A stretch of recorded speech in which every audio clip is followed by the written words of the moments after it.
Hi, it's Clark on Temptress, and today we're going to put some gas in this refrigerator. This is the third in this how refrigerators work, and this is probably the most important thing to learn how to do because it's the one you're most likely to have to do yourself out cruising.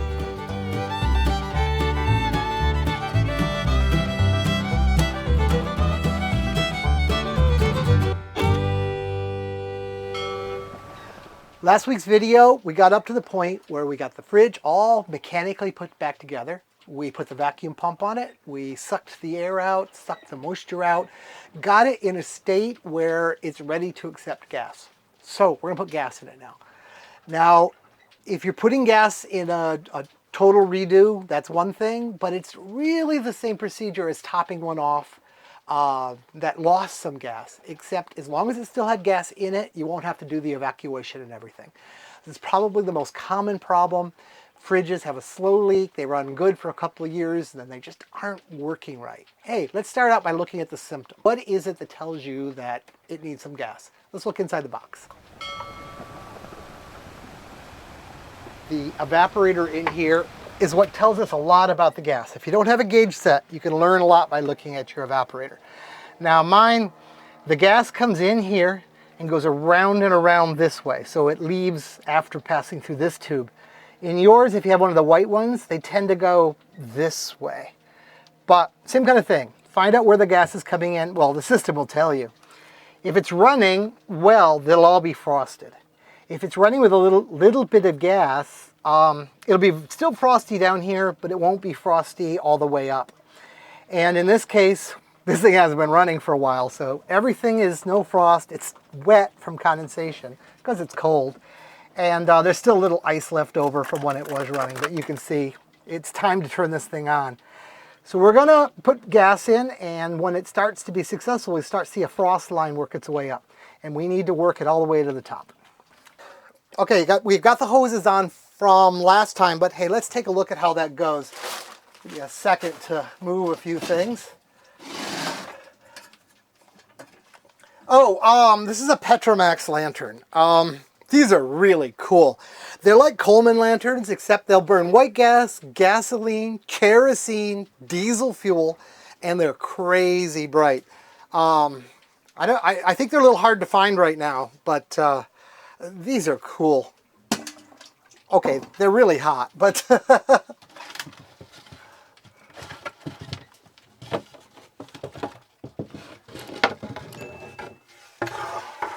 okay, again, messy area, clear mind.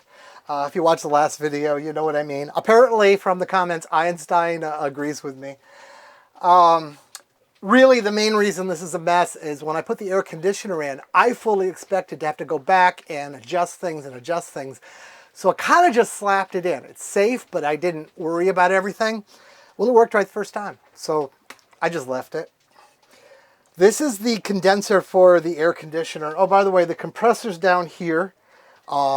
You'll see compressors like this from China, but they don't have the numbers. This is from the US.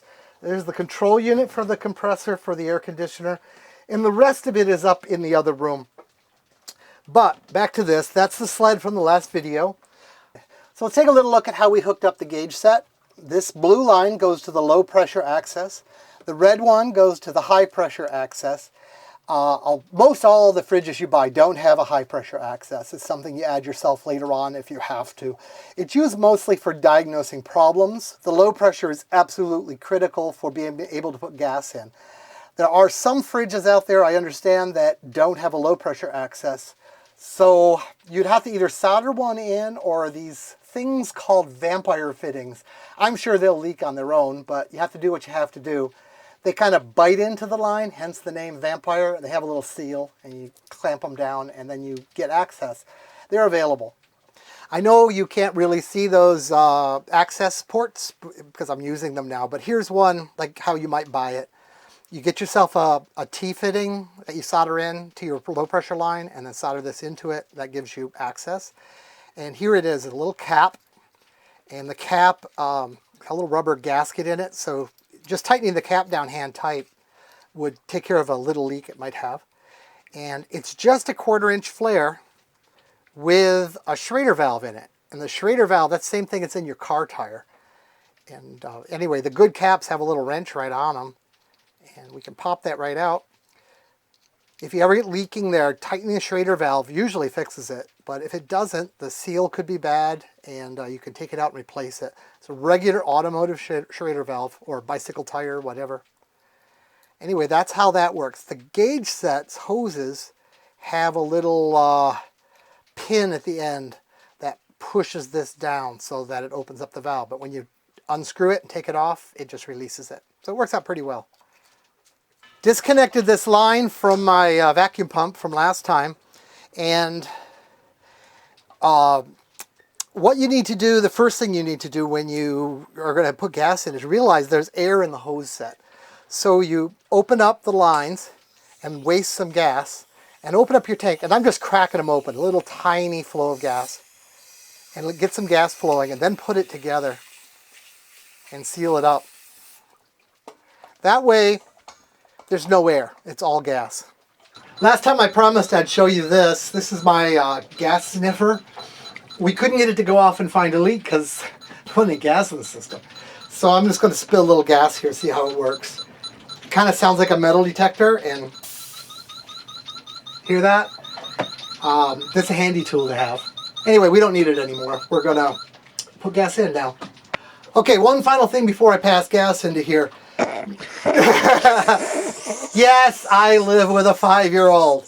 I buy gas in these 30-pound gas cans. That's a lot of gas.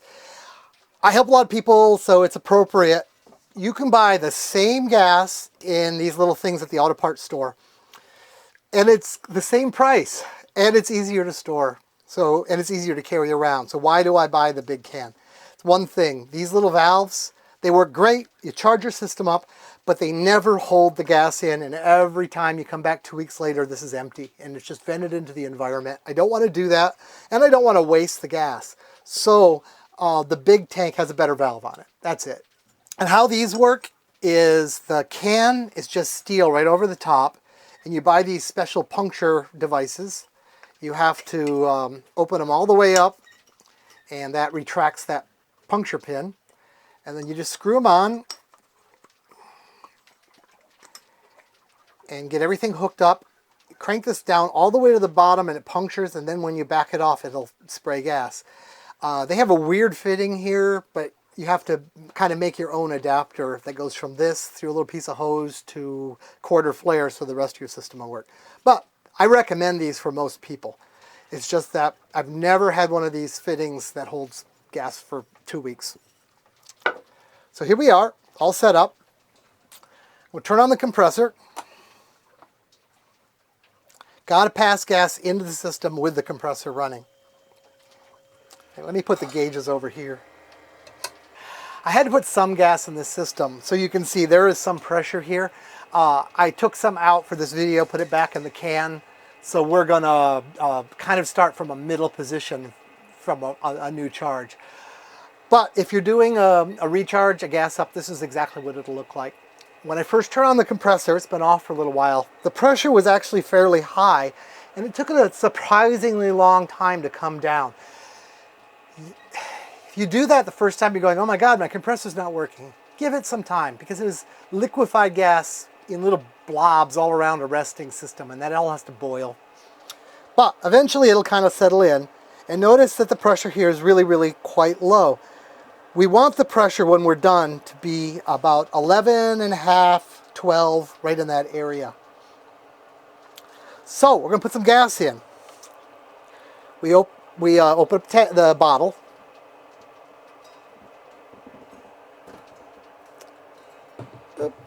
There we go, with one hand. And I open up the blue valve, and it just opens the bottle to the blue side. And the compressor sucks gas right in. Now it's going way up to really, really high because that's the bottle pressure. But if I ever shut it off, you see it comes back down. Not quite as low as it was.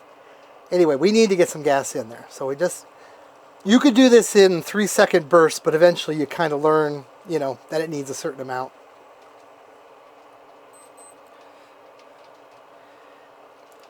Now, I'm going to keep doing this until I bring it up to 11 to 12.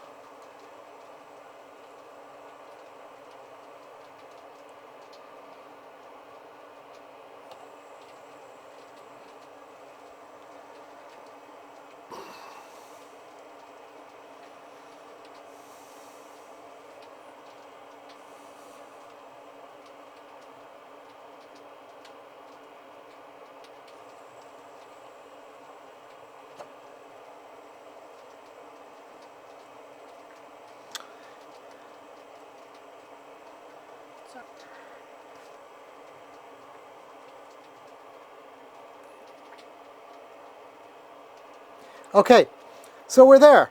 Clark said 11 to 12. You'd say, well, that's fine, we're done. Well, we're not. See how that needle's going down? That evaporator, when it's running right, should be mostly full of liquid refrigerant. And it has the opportunity to absorb energy and boil off.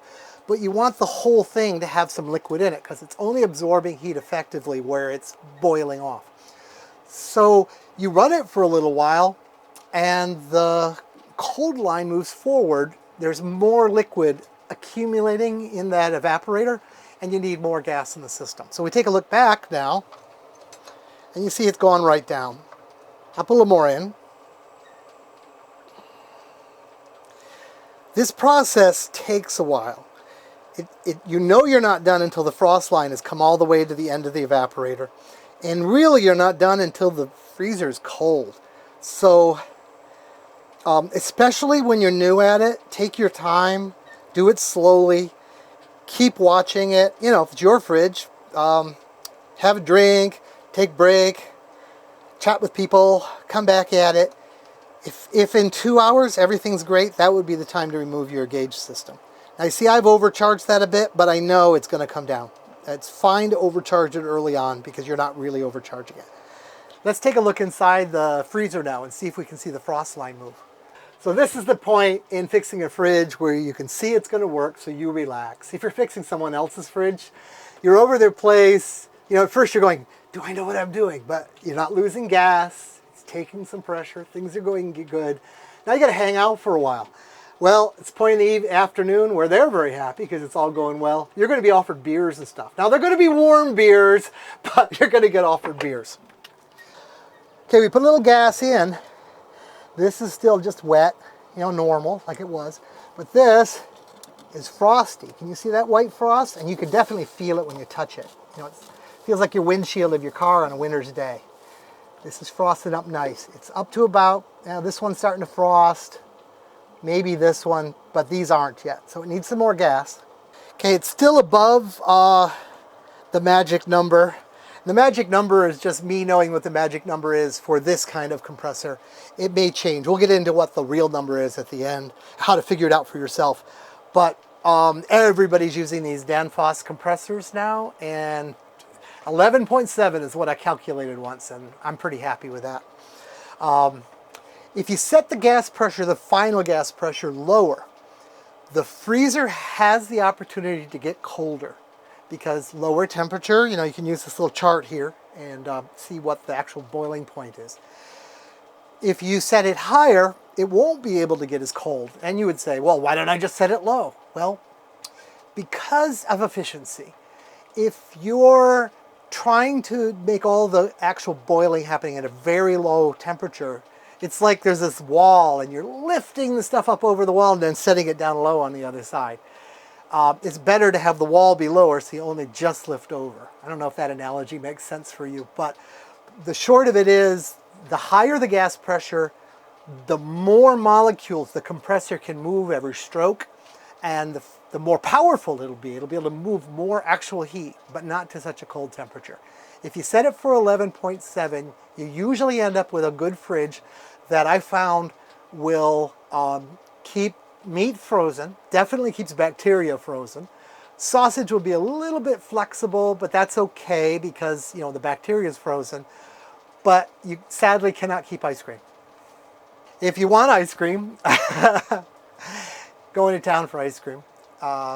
If you want ice cream and you want to do it with your fridge and you have plenty of power, you can just let some gas out of the system or set it for a lower deal. Of course, turn your thermostats down and you'll end up with a freezer that can do anything you want it to do. You can make it very, very, very cold in there.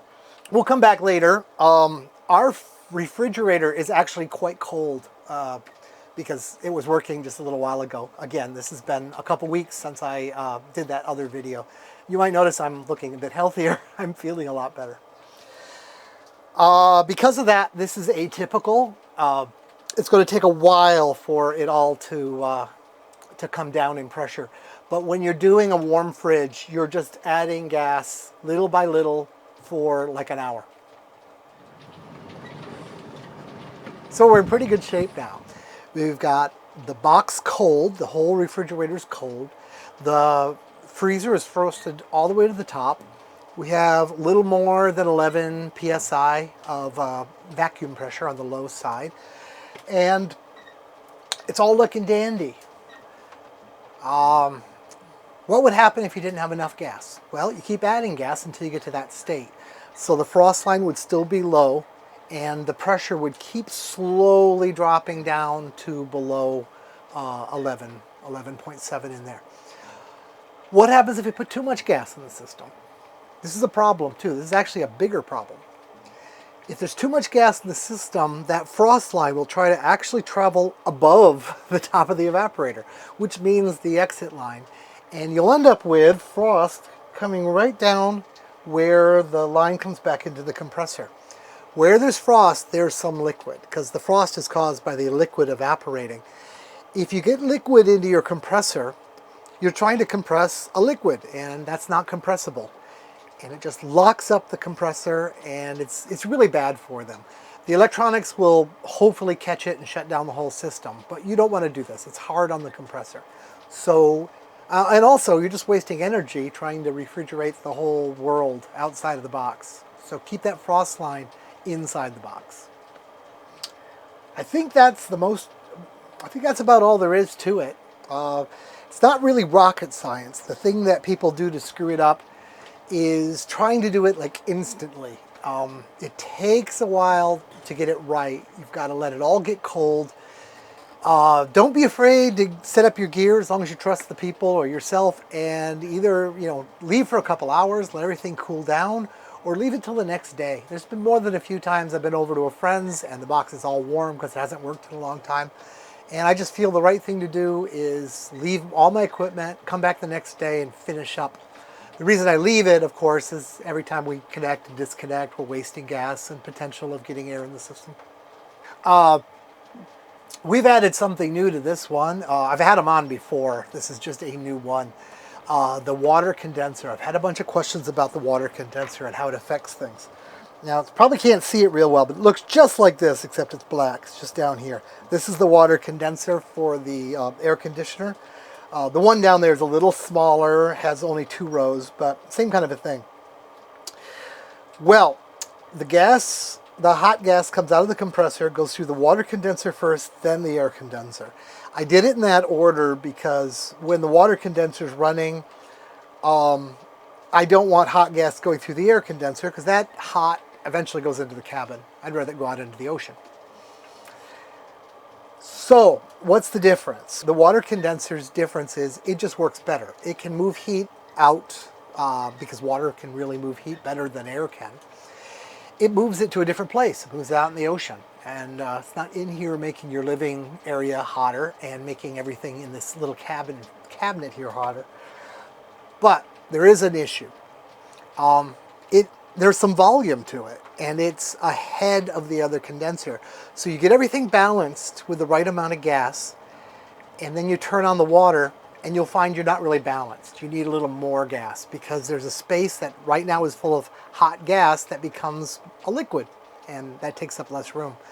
So we'll run it this way until we get down to where the water is clean and the air is hot, and we want to switch. And when we switch, we will switch, and I'll probably have to recharge the system a little bit, get it all balanced just right, and then it'll stay that way. I have to know though, if I turn off that pump, like if I haul temperatures out and put her in a marina, obviously the air part of the system is doing the work. I might have to vent some gas, so I have to go back and make sure this return line isn't frosting up. That's really all I can think that's important to talk about with charging a system. It's not rocket science. It's absolutely doable by anybody. You can technically do it with parts from an auto parts store, though having a gauge set makes life better. Now we're going to remove the gauge set. I like to only remove gauge sets when I'm at a positive pressure. I'm fully charged, so I'm fine. But if you open the set when you're not at positive pressure, I feel that there's some chance you could suck some of the atmosphere in there. But if you're positive, it can't. And I also like the pressures to be as low as possible. So on the low side, I want to remove the gauge with the compressor running, and it's at 10 psi. If I turn it off, it'll come up to a larger number. Now you take it off just by undoing the nut. I'm just going to have to reach in there and do it. I can't show it to you. But listen, it will waste some gas. Very little. Don't worry about that. That is mostly gas that was in the hose, because as soon as you started unwinding, the Schrader valve closed off. So that's disconnected now. Just have to put the cap back on it. But for the high pressure side, notice we're at over 100 psi, like 120. This has been running hard for a long time because the box had to get back down to temperature. So it's at like 97 degrees that it's condensing at. That's a little high, but again, it's been working hard and things are hot. The air in here is probably 87. So 10 degrees difference, not so bad. If I shut it down right now, that's a pretty high pressure thing. So I'm going to turn off the compressor and just let it set for a while. And that needle will come down, not a whole lot honestly, but it'll come down to like 85 degrees, and then I'll take off the hose. Why I want to mention this though is when I take this hose off, yeah, it's coming right down. When I take this hose off, a fair amount of gas will come out, and you'll think, oh my God, I'm throwing everything out of whack. It's what's in this hose, and it's pretty high pressure, so it sounds like a lot. Do it quickly, and all is well.